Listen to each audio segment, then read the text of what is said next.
Have you ever had any problems either with your temper or getting into fights, being aggressive, either with your housemates or anybody else? No, I'm... Why is this stupid question? He mentioned a knife and a bat, and she's still asking him if he if he thinks that he's aggressive. What the fuck do you want him to tell him? That he needs a tongue? He's already aggressive. He has a knife and a bat. I'm not that kind of person. I don't want to hurt anybody. Right. They're just driving me to this. And can I just check again, you've not been in trouble with the police or anything like that? No, never. Okay. With all this that's going on, is there anywhere at the moment, Andy, that you feel safe? Good question. My parents. Adelaide. Yes. Right, okay. Brilliant. My And parents' have you house. seen much of your parents recently? Yeah, I thought about going back there, but I don't want to drag them into this. Pay attention. The parents, I told you about the mother in the beginning, but I don't want to drag them into this. There is something that is functioning as a name of the father here. Okay? He doesn't want his parents to be in trouble. That's his limit. He has a limit. Let's see if this lady, it's easier to care about guys. Next time I will interview with a man psychiatrist. So Yes, I don't want MI5 knowing about them. Right. And throughout this last couple of months, when you've had all these worries, have you ever worried that your parents might in some way be involved in this conspiracy? I thought about it, but no. another question she should have asked here, not to just verify that he's worrying, he's psychotic, whatever. She should have taken up the idea that, okay, there is a limit. He wants to protect his parents. Just ask a very basic, super basic question. Could you tell me more about your parents? Just very basic question, because he brought a limit there. Don't just ask a sentence about his parents and then just bring them into your own idea just to verify that he's psychotic or whatever. Okay? Okay, okay. Why to ask questions about his parents? Because he brought there a limit. Ask him this question to understand what is stopping him, what is contextualizing him, which is on the dimension of love and maybe shame. Can I just check out a couple of background things with you, Andy? Your general health, is that okay? You generally fit and well? Yeah, I'm not ill. There's nothing wrong with me. Okay. It's just this thing in my head. Okay. And you're not on any regular medication from your own doctor at this stage? No, I don't take any Okay. pills. What about other drugs? And by that I'm meaning alcohol, cannabis, pills, anything else? Okay. I don't drink much alcohol. Right, okay. And what about drugs like cannabis? I don't drink much alcohol, the second limit. Is my mum going to know about this? No, I think it's something that it's important that I... Third limit, important. Is my mom going to know about this? That's super important. You've got there a psychotic patient that mentioned a couple of limits that contextualize his body. And she's not going to pick it up. I hear about, but this wouldn't be something we'd be discussing with your mum. Okay, she say I'm not going to discuss with your mom. Okay, would that be regularly, so most days? Yeah. And how much would you be spending on weed? I get like a 10 bag. It lasts me a day or so. Okay. Okay, So you have a 10 let's bag put lasting- it back. Is my mum going to know about this? No, I think it's something that it's important that I hear about, but this wouldn't be something we'd be discussing with your mum. I smoke a bit of weed. Okay, would that be... You know, he doesn't want his mother. There is a sense of a limit there. I don't want my mother to know about this. There is something on the side of love here. regularly, so most days? Yeah. And how much would you be spending on weed? She should have asked here before this weed shit, because she's trying to measure if he's addictive, if he, you know, the shit that they ask. She should have asked more questions about his mother to understand his structure, to understand what limits him, to understand the limits and the context of his love. It's very important from asking him this stupid question. Ask him, why not? Tell me about your mother. What's your connection there? Why you don't want your mother? Because there is, the problem here is the gaze. This MI5 relates to the gaze. And now the last part of the interview, he's bringing the mother as another sort of the gaze that he does not want to appear as the bad boy in it. It's a gaze that brings limits. And she does not pick it up.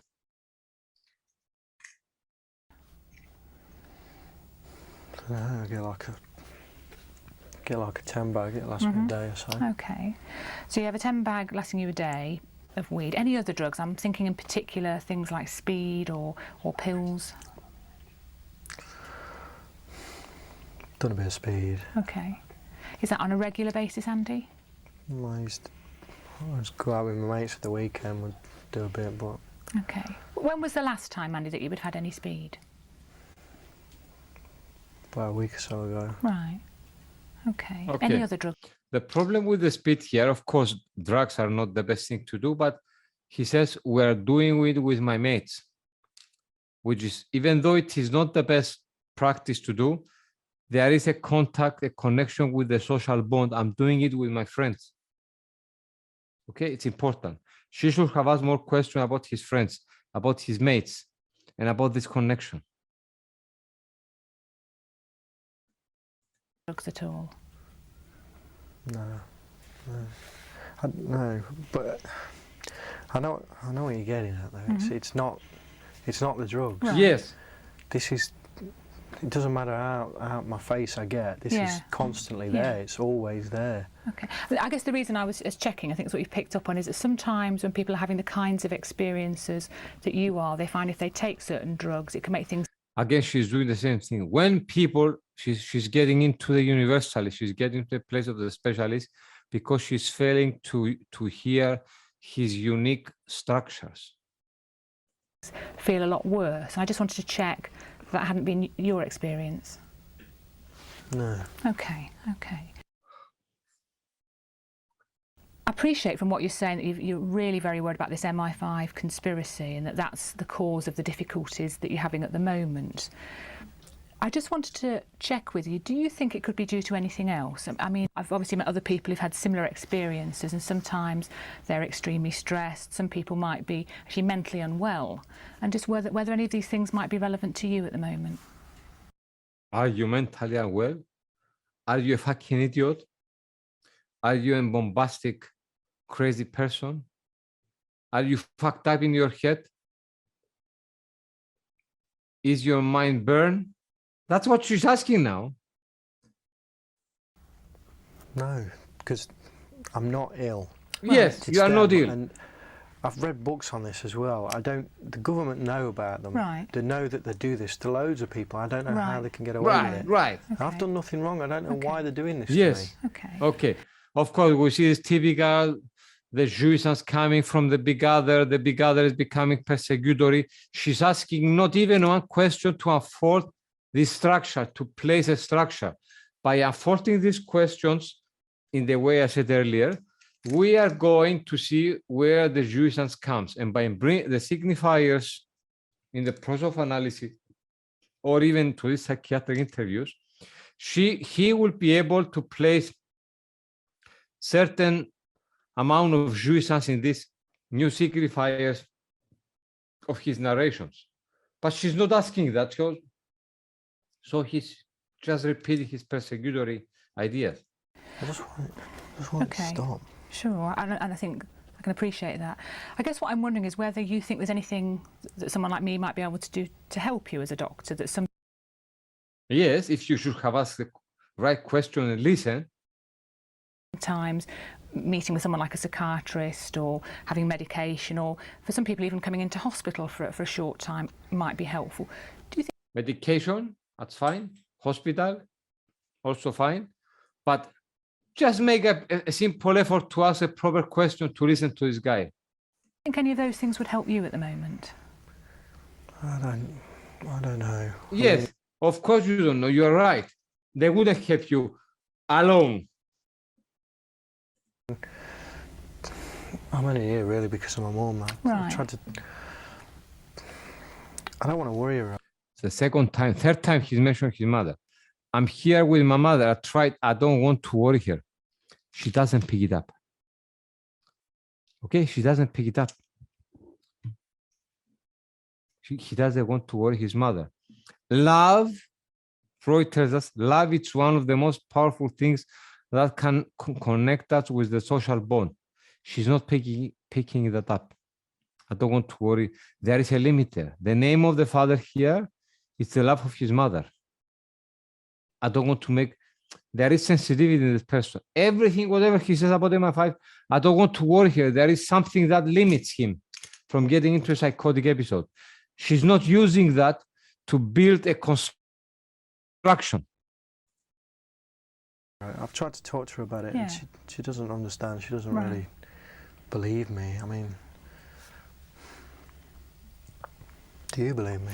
Well, I certainly believe, Andy, that you're having a really difficult time at the moment. That's very political, at least correct way to deal with it. I guess what I'm not as sure about is what's causing this, and I'm less sure this is due to MI5. I guess what I'm wondering is that perhaps you're not as well as you might be at the moment. I mean, we've been through a lot of questions, and what I'm thinking is we need to try and come up with a way of supporting you through this. So I'm wondering, because I know your mum is, I think she's waiting in the waiting room, it might be a good chance now to get your mum in, and then perhaps the three of us can put our heads together, have a bit of a discussion about where to go from here, and try and think of getting you some proper support. So she didn't utilize the mother as what it means for this person, but she wants to utilize the mother as a proper psychiatrist to stop him and restrict him and verifying that he's ill. And because he has so much respect of the mother, he will be identified as the ill person because nobody's listening to him. Would that be all right if I got your mum in? Bring your mother in to fuck you and Okay. Okay, if you want to sit there, then I'll just bring get the your mum. mother in Okay. so you are to verify that you are ill. So that's my response. Sorry, I took it step by step, and we've got 20 minutes maximum for questions and any comments that you might have. You can ask me anything you want.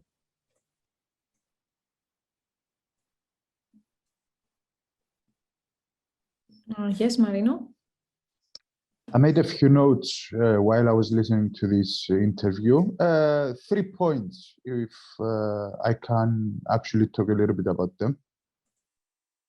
Yeah. Okay. So drugs as a cause of a psychotic break. Not so sure about that.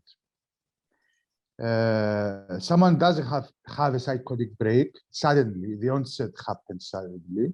But the triggering may have taken place sometime before or long time before. What's your question? Is it a comment or a question? It's a comment. Okay, drugs, they can cause psychotic breakdown if the structure is very fragile. Why? Because when somebody is, especially on the side of schizophrenia, it does not happen with paranoiacs, which is also psychotic, but with schizophrenics, it happens. The experience of a drug, even marijuana, might change the relationship they have with their body. It can be the trigger, and then it goes on for years. Yes. The other point is, am I allowed to use the word stupid? I used it. Okay. So be more creative and use your own word. Okay. The most idiotic thing is to ask all those questions, presets, in order to diagnose that he's having a psychotic break. And even more idiotic is to use a diagnostic manual and with numbers, statistics, to get a diagnosis. A diagnosis will actually give a body, but that does not give a solution to his problem. And actually what takes place there is giving a body that is not compatible with who they are. I remember a conversation I had with someone who had quite an intense experience with psychiatrists. And he said, that, and I quote, the diagnosis, it's something that happens to you. That comes from a psychotic subject. The other point is the psychiatrist asked if his mother and father are involved in this conspiracy, trying to transform his safe haven into something persecutory. This could result in completely losing his body, because in his mom house, he's a son. He has a place there. You So want me these to are say? my comments. Yeah, of course. I don't have anything to say. It's your own observations and respectful, and I'm glad that you were able to recite is for prayers, to articulate your own voice and comment. Thank you very much. Somebody else? Where is Penny? Yes, Elena. Who is Sure. that? Elena raised your hand. Yes. Hello, Elena. Hello, everybody. I was just thinking, Petro, and after what you said and Marinos as well, you know, psychiatry does not care about the truth of each subject. Psychiatry is a normalizing enterprise. Okay, it wants to make everybody the same, in a certain mold, and correspond to certain criteria. Doesn't care about the subjective truth of every person. You're right. You're right. And it's even though the psychiatric, it's very helpful with the science of developing medications and stuff, it is the way that it's applied that is problematic. That's why I said earlier in the seminar that even if you are practicing with CBT or medication, the value of understanding the structures and the symptom will even make your treatments better. Yeah, well, based on what we saw now from this video you showed us, you can see that the psychiatrist, she doesn't care, she doesn't listen. This psychiatrist, if she wouldn't be a trained psychiatrist, I think she would have served coffee in Starbucks. Best case scenario. It's Cyprus, not in England. Anyway, that's what I had to say. Thank you, Elena. It was very, very nice comment. Thank you, Elena. Penny's turn. Yes, Penny. Thank you, Pedro, for the presentation and marking all these points to stimulate our thinking. And Kerstin. There's a few kind of little points that I want to connect. One is that it seems to be the same structure is operating with the Harvard professor Kirshner and the psychiatrist who, as you've laid the way, essentially they're displaced subjects and they're identifying with the discourse of a master. So they don't have access to these horizons that for those of us that the discourse of the master hasn't worked. It wasn't sufficient. There was something in our experience that blew that structure out sufficiently for us to be forced on the path that we've taken to elaborate something singular. But the main point here is to say it's the same issue with Mr. Kirshner as it is with this structurally. It's the same issue with Mr. Kirshner as it is with this psychiatrist. So essentially, one way or another, they're functioning from a script. Now, in her case, she's a nice woman. She's trying to be nice to him. And as you say, she's using these modes of empathy, but she's functioning to a script. So when I heard the discussion the first time, his discourse was very authentic. Yes. So I was concerned about confidentiality because his face. That's why I asked the question. So I would imagine that this is something that they got the original script from the patient, from authentic patient discourse, because there was a lot of very valuable information in the way that his discourse was articulated. I don't think that, you know, it would have been written by somebody who doesn't know something about this. Yes, so they may even have taken it from an actual interview, but without the faces. So that's and the thing, something that I would say is, for me, although it's ostensibly intended as a familiarizing thing, this thing of having somebody use your first name when they're a stranger is a terrible thing to do to a subject. Yes. It's a terrible thing. I personally can't bear it. I can't bear it. And I've got more coping strategies than most. It doesn't happen often, but sometimes salespeople, when they ask me, do you mind if I use your first name? I say, no, I don't give my permission for you to use my first name. It's a big invasion to use the name, right? So it's a very big intrusion. That should be eradicated. The other point about the drugs, Marinos, it may be, this is my perspective on it with different things that I've understood over the years recently. This isn't a prejudice about drugs in any way. As you know, I'm quite interested in meditation. I think it's very valuable for those of us who are, you know, caught up in discourse in a way that we want things to be a bit quieter and have the opportunity for new thinking. The thing is precisely that which frees a neurotic subject from the insistence of their super-ego that keeps them anchored.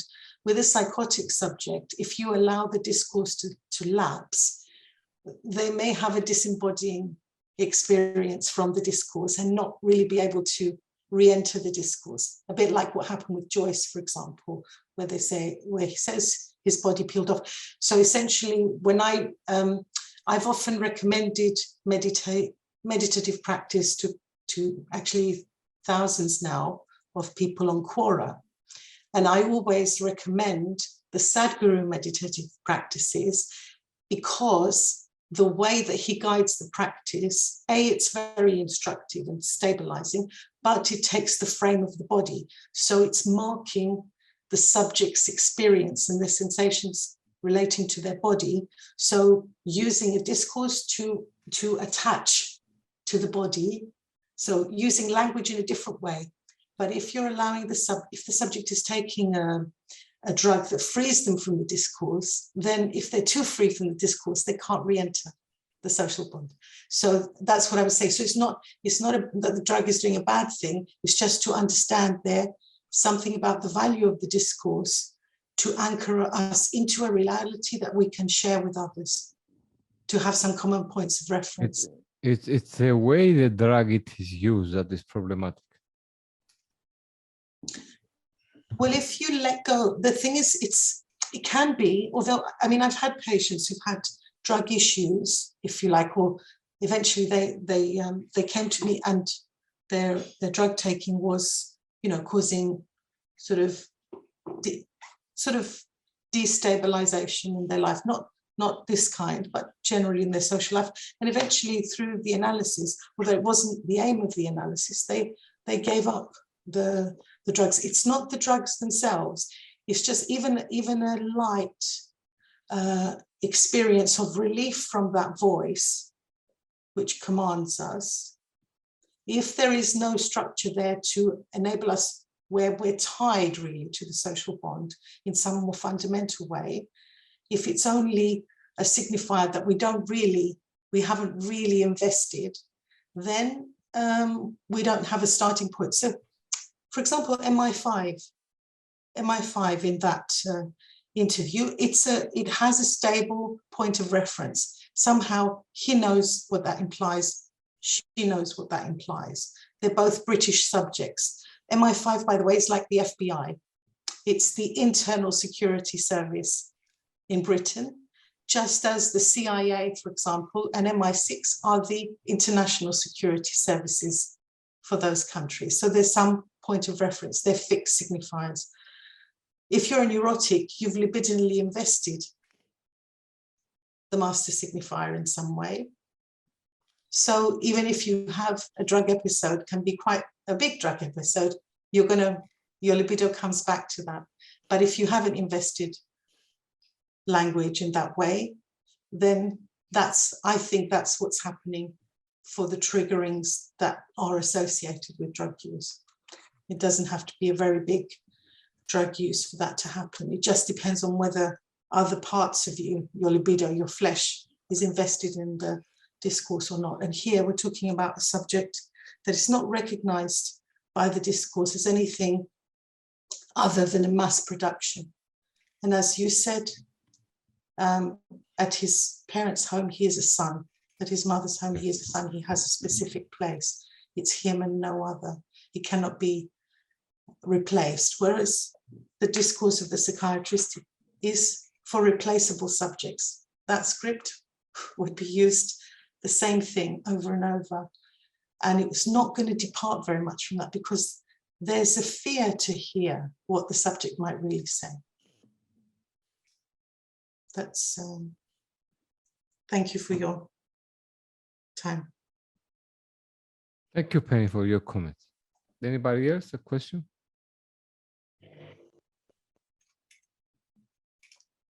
Yes, Eleni. Hi, I've got a question. In some point in the video, I think the psychiatrist told him about that some other people in similar situation are taking maybe medication or they are going to the hospital, and the psychiatrist then asked him what he thinks about it. But if I'm not mistaken, again, the subject told her something about his mother and about her worrying.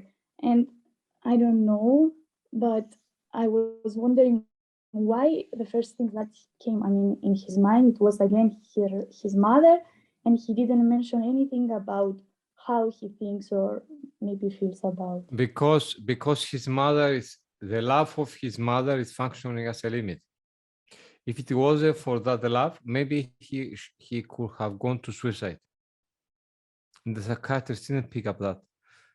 Okay, if it was me, I will start from that love, that functioning as a limit, and I will help this person to construct whatever was there to construct to be part of the social bond. Okay, the psychiatrist there is functioning only on the problem. Her desire to help generates only, it is generated only as long as there is a problem. That's why in the whole interview that I posed, she didn't pick up not even one thing that could be functional for this person, and analyze it and elaborate it and establish it. I would have done the other way around. Pick up these things that they are kind of holy for this person and build upon them. She's not picking that because she's trained to see what is problematic. Okay, and what is problematic there actually, it's with all this sort of interviewing, what is happening unconsciously, it's the verification. Let me use my microphone. It's the verification of the specialist. You have to be able to get away from that body offered by the specialist, by the degrees, by all the shit that they're going on, in order to be heard.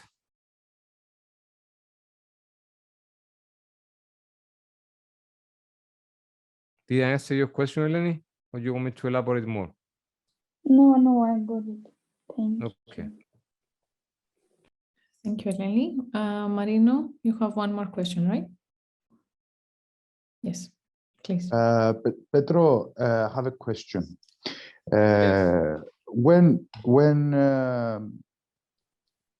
So how dangerous it is Mhm. when someone is having a psychotic break, to ask them if they tried to kill themselves. Do you actually, is that, me personally, I consider it very dangerous because you're giving them a way out.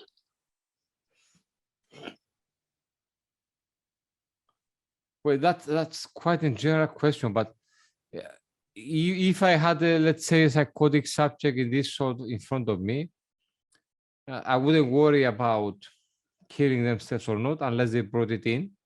But my attempt would be to elaborate the very important points of reference that were connected to their experience of life. Like here in this case was mother. My mother, I don't want to, not only mother knowing, but I don't want to trouble my mother. A person who is thinking actually to suicide wouldn't think of troubling his mother. There is something there on the side of love, of his, how they call sensitivity, of making the other be happy. There are so many things to extract here to construct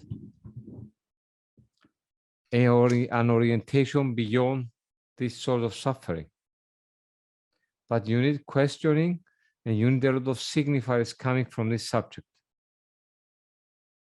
And the psychiatrist is failing because if you ask, if she would have asked this questions, she will have to sacrifice the word specialist, which is a very powerful identification for her. Yes, Penny. Marino, did I answer your question? I think Penny has a... This reminded me actually of something else that I was struck by, in that what the subject is speaking about is thoughts being put in his mind, for him it's brain, but the mind. And actually he's right. That's what the discourse around us, that's what it does. He actually uses the phrase, I am not thinking, these are thoughts that they're putting in my head. That's true. I mean, that's correct. It gives us a good insight into how we experience a discourse. When somebody is feeling persecuted by it, they understand it. When we're okay with it, we don't realize. But actually, that's so. And even though she's well-intentioned in that sense, in some ways, this lady is also putting ideas into his mind. But he's very clear about what his ideas are and what is not his ideas. So what he said there about the thoughts is literally correct. It's a good description that we wouldn't normally notice. If you listen to advertisements, for example, it's I don't watch TV much these days, but when I do, sometimes there's a lot of adverts, even during the day now, but it used to be in the evening, about erectile dysfunction. I don't know if you have them in Cyprus, but there are advertisements that are talking about treatment, often for erectile dysfunction. So you're going to have a whole load of guys there being hypnotized with this mantra over and over of this idea of erectile dysfunction. When somebody wants to sell something to you, they're first of all going to give you the idea that you have this illness, okay? And then they're going to give you their solution for it. This is all putting thoughts into it requires quite a strong constitution of the subject. In a political sense, like a country has a constitution, okay, it requires a strong discursive constitution to be able to ignore it. So the function of ignorance is a very important one here. We're constantly ignoring things that are not, they're not consistent with our desire. Somebody with a psychotic structure is losing their place from which they could ignore and tune out these things. And that's why they're feeling persecuted, because we ignore from a particular subjective position. And that's precisely the place that we facilitate in psychoanalysis, to be even more alive with our desire, so that we can do it better, so that we can ignore better what is not consistent with our desire. And getting ill is the more we lose that place, we're not able to ignore, and we're subjected to the imposition of thoughts from others, whether they're MI5 or any other around. But this psychiatrist, the way she was conducting the interview was not focusing on his desire, or this patient's desire. And if there is no focus on desire, then provided there is faith in the structure and on the ideal, Richard Klein, the late Richard Klein, our last president, he told me once that the symptom is an ideal. He was right. Because if you don't have faith in your desire, you devote your faith on the ideal. And then if you devote your faith of the ideal, adding now parenthesis from Penny that the jouissance that ideal, what is ideal? It's a jouissance that became a name of the Father, to which we are trying to identify, or with which we feel a failure if somebody else carried, especially in the paranoid structure. So this indicates that our desire returns in the form of persecution as long as we are devoted to this ideal. And this is what this psychiatrist is doing.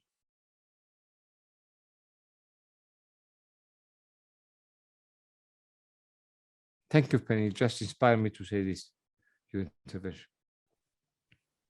Anybody else? One more thing. Last question. Yes.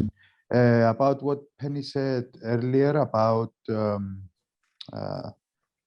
political structures with regards to asking these kind of questions. I think, I don't know where I've heard it, and I'm not sure if this is actually in effect, but in Cyprus, for example, TV channels are not allowed to broadcast or make news of people who committed suicide. What is the question? No, that was a comment. Okay.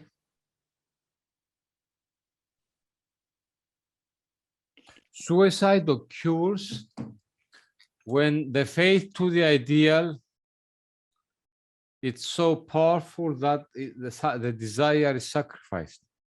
So in order to preserve the ideal, anything that represents desire has to be killed, even if it is a person itself with his own thoughts.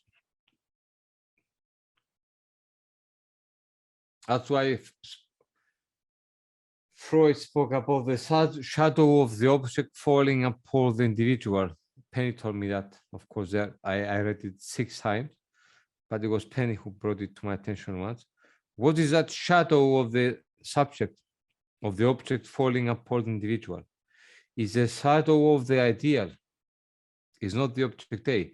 It's the object A in relation to the ideal that is so powerful. And why it's powerful is because the subject itself does not remove it from that place. So in the worst case scenario, you've got suicide. In the second worst scenario, you've got the suicide by living melancholic for the rest of your life because you are not dropping that. Maybe it can be a lover or something, but that's the object A. The object A, if we dropped it, even if it is represented by a lover or something, it has a narcissistic impact on our mirror image. And what we are not dropping is the ideas, the narcissistic connection with the specular image we have for ourselves. Okay, and this is one of the way to test desire in the beginning of the session, but as sessions go along, if you are practicing. Yes, Helena. Petro, can you please repeat what you said about the ideal as a symptom? I would try, I forgot, but it was beautiful. but every symptom is an ideal. This is what Richard Klein told me a few years ago. He was right.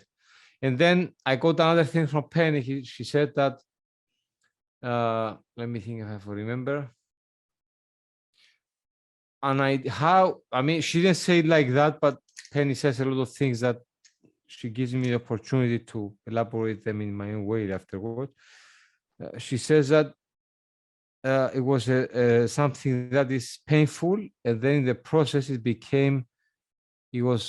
took an axiomatic position and was elevated at the name of the Father. That's the ideal. And when that happens, it means that our true desire, because we elevated this symptom as a name of the Father, and we are trying to identify with that name of the Father, whatever was our true desire can only come into this circle, into this structure, as something that is like a nightmare, as something that is persecutory. Okay. Yeah, thank you very much. Something that is alien to us. Yeah. Xenos, the alien that I mentioned. Neither of the other, neither of the same, but of the alien. The alien is a construction. It's not a reconstruction, as Marinos Maglialis mentioned in a couple of his essays, very nice essays. You have to read them, especially when he published his book about the reconstruction of the drive.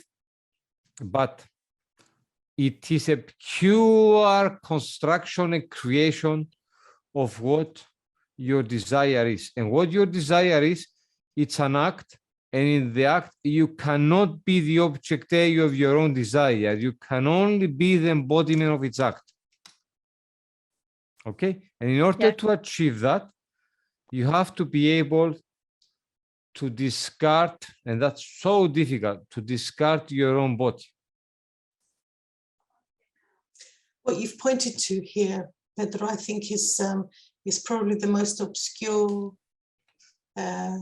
kernel of the question of psychoanalysis, how to liberate the desire of the subject from the melancholic ideal.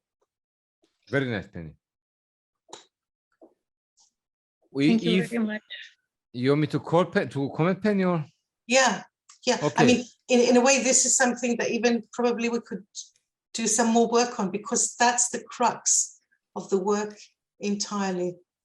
Yes. The melancholic ideal appears in the session when the subject, they do not leave the object A, that piece of completeness of their specular image in the mirror.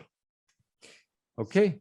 That's why you've got fixation, the relationship. That's why you've got melancholia, because melancholia is the price you pay from not releasing this object. Okay? So you've got melancholia and complaint and dissatisfaction when the emphasis is still a lot or not on the specular image and not on desire.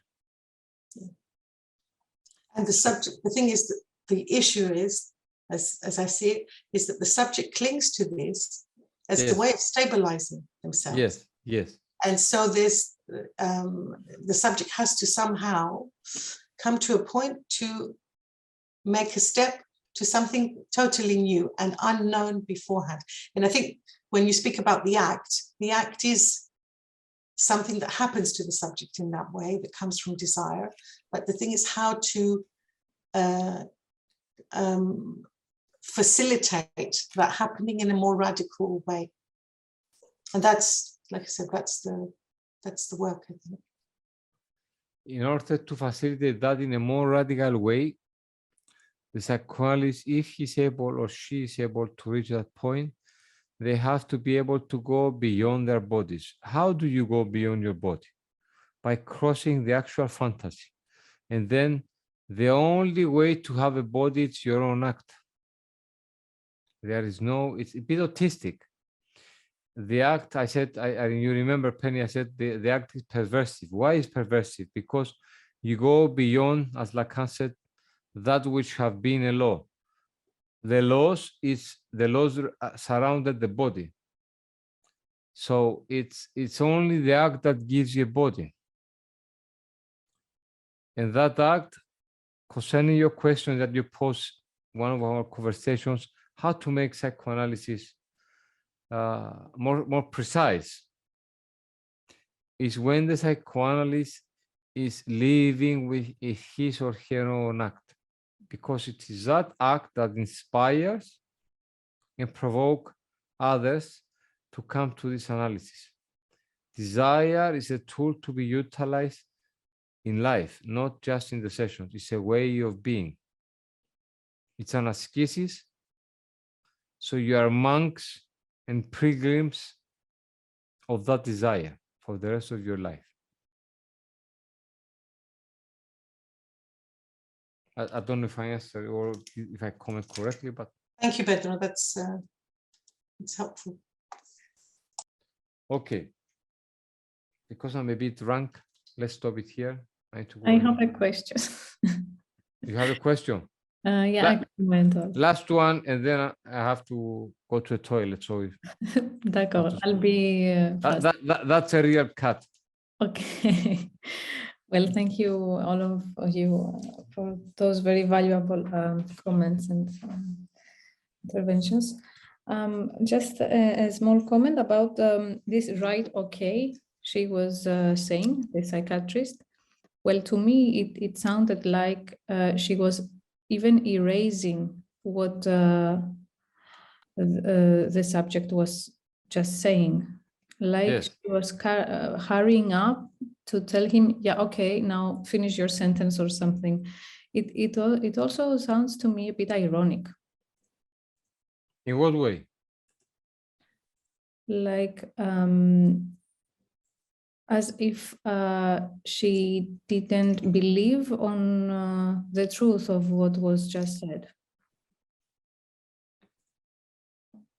She did not believe the what? In the truth of his words. But she doesn't believe in the truth. She was trying to put him into a context, specific context of if he is dangerous, of being diagnosed, of being ill. There is nothing there about the truth. The truth there, it's related, it's trapped, it is tortured in a context of illness and normality. And this structure that you observe here is not actually about the patient, but precisely to verify the specialist. It is one of the ways that people, they don't come to analysis, psychologists, psychiatrists, because if they go to analysis, they have to drop up part of their symptom, which is mastery. They have to drop these titles of being a psychiatrist, of knowing, being blah, blah, blah, blah, blah, blah, blah, blah, blah. That's why, in my opinion, very few psychologists, very few psychiatrists, they can be proper psychoanalysts, because they have to take off to lose their skin, to lose their body, the known body that I say sometimes. In that case, the known body is the knowledge, is the body that they construct through their studies.